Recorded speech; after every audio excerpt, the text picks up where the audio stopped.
2040DN 63 આનું આ xerox machine છે. એને આપણે ચાલુ કરીશું પહેલાં.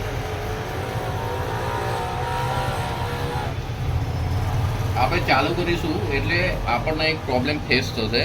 એ પ્રોબ્લેમનું સોલ્યુશન કેવી રીતે કરવું એ હું તમને જણાવીશ.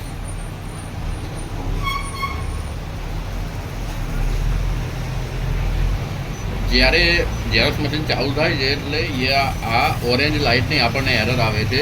એનું સોલ્વ આઉટ કેવી રીતે કરવું એ હું તમને સમજાવું.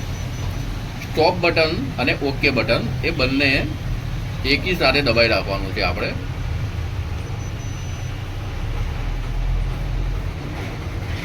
પછી અહીંયા તમે જોઈ શકો છો, અહીંયા લખેલું આવે છે આર યુ શ્યોર, તો તમારે યસ દબાવવાનું છે. જો તમે યસ દબાવજો તો તમારો ઓરેન્જ લાઇનનો પ્રોબ્લેમ સોલ્વ થઈ જશે. Thank you.